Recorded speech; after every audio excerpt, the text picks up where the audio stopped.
What day is it? A good day for anyone, except the banks that are about to lose at least $500 million if they fund Elon Musk's Twitter takeover. We understand why he wanted to take a U-turn and not go ahead with the Twitter deal, but oh well. In this video, we'll see how banks may be at a big loss if they fund Elon and how fund managers dump Twitter before his takeover. First up, banks may lose $500 million. According to a report on Saturday, several major U.S. and foreign banks would suffer losses of $500 million or more if they carried out their commitments to finance Elon Musk's $44 billion takeover of Twitter. The banks agreed 6 months ago to raise $13 billion in debt to finance Musk's purchase. This agreement isn't conditional on the bank's ability to sell the debt to investors. The banks, led by Morgan Stanley and 6 others, including Barclays and Bank of America, made this commitment. If the debt were to be sold right now, the banks would face a loss totaling at least $500 million.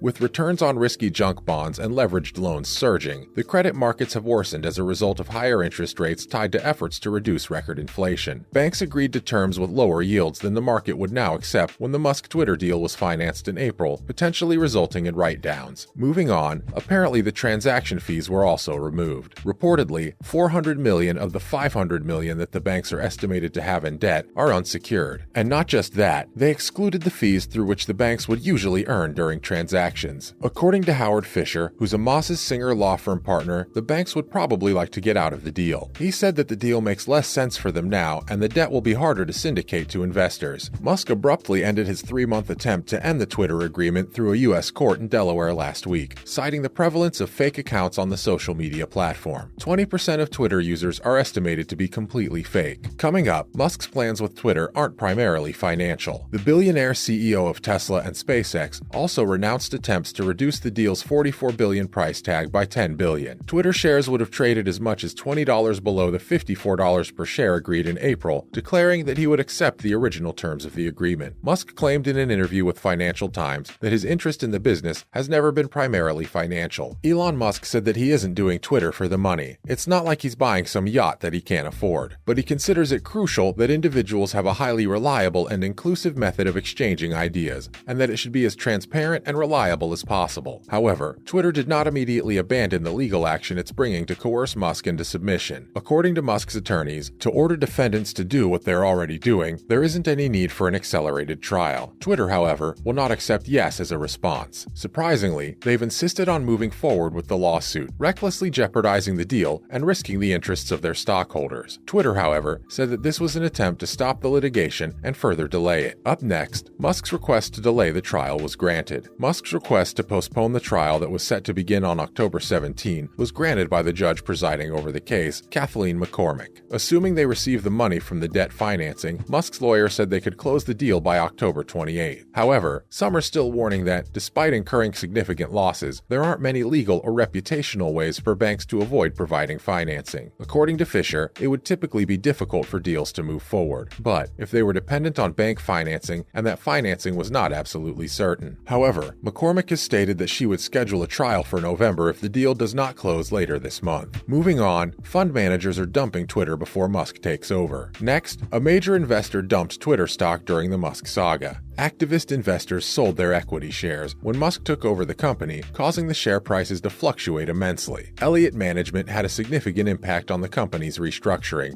as it has with other telecom and technology firms. A campaign to oust Jack Dorsey as CEO, the appointment of its partner Jesse Cohn to the board of the social media company, and aiding in the launch of the subscription-based Twitter Blue product were notable actions. The takeover saga's after effects are still ongoing, with the billionaire and Twitter currently involved in a legal dispute. Not to mention, Australian investors are moving to sell their stakes. Just before the $44 billion deal for Tesla founder and billionaire Elon Musk to take the social media platform private, Australian investors are moving to sell their Twitter holdings. It appeared last week that a deal would go through after a protracted dispute over the purchase. Mr. Musk claimed that the majority of Twitter's user base consisted of bots. Mr. Musk also hinted that Twitter would be used as part of an everything app. Australian investors have long viewed Twitter as a promising long-term investment. Firms like VG VGI partners are adamant that the poorly run social media company can find a way to monetize its loyal and influential user base. According to Robert Luciano, Chief Investment Officer at VGI, it's an extraordinarily mismanaged asset and Musk is getting it for very little. He says he'll try to sell out of Twitter at its current levels and has allocated 5% of his portfolio to the company. Let's look at how Twitter fits into Mr. Musk's broader suite of business. Many people speculate about how Twitter fits into Mr. Musk's larger range of business interests. He stated in a tweet from last week that buying Twitter is a catalyst to building X, the everything app. Although he did not elaborate, the Tesla owner has previously compared the potential app to WeChat, a Chinese app that combines social media with payments and games and has a user base of about 1 billion. Elon told Twitter employees that there isn't a WeChat equivalent outside of China, and people in China are basically living off of the app. So his ultimate goal is to recreate that app and maybe do it with Twitter. Moving on, what are other Twitter investors saying? Forager Funds, a fellow Australian Twitter investor, claims that there isn't any need to turn Twitter into an everything app. He said that a strong management team could significantly increase the social media platform's revenue without changing it. According to another manager at Forager Funds, Gareth Brown, Twitter has very specific magic about it, and not everyone understands it but its frequent users. But expensive innovations the company has worked on over the past 10 years have rarely done much to improve or commercialize it. Let's look into how Twitter has been trying to update the app. We're all well aware of the problem that Twitter's performance falls short of its potential, but there have been encouraging signs for investors in the public markets. As a technology company, Twitter has invested millions in setting up top-notch server farms in California over the past few years. And on the product front, the business has been releasing waves of features intended to monetize its captured users. Twitter's growing bottom line has somewhat recovered from small one-time donations, which has been made possible through tips, recurring monthly payments made through super follows, and public moderation tools made available through ticketed spaces. Twitter is trying to promote its geolocation, keyword, and conversation targeting features for digital marketers eager to pay for eyeballs anywhere on the internet. In addition to this, the development of digital marketing strategies like prompted ads, follower ads, and brief video ads. Up next, Twitter's future is in Musk's hand. The SpaceX owner appears to be in charge of Twitter's future rather than equity investors. Although, given the recent ups and downs, it's okay to assume the deal won't be finalized until the funds are deposited into Twitter's accounts. The main concern is still, of course, how Elon will finance the transaction. In April, he made a bid for Twitter, offering $54.20 per share. At the time, Mr. Musk was expected to contribute the remaining $33.5 billion,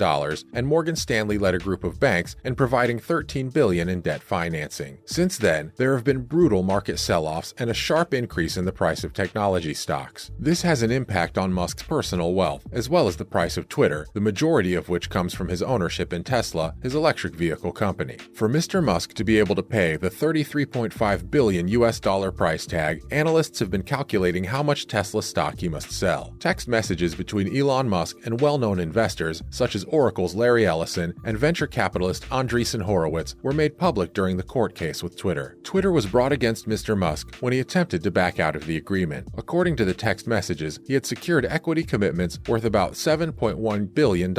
However, it hasn't been confirmed that Musk will use some of that money to pay for Twitter in the end. Elon will lose $1 billion if he decides to end the agreement completely without going through the ongoing legal process. That's a wrap for this video. What do you think will happen to Twitter? Will it turn into an everything app? Let us know in the comments below. Make sure to give this video a thumbs up and subscribe to our channel for more videos like this. See you in the next one.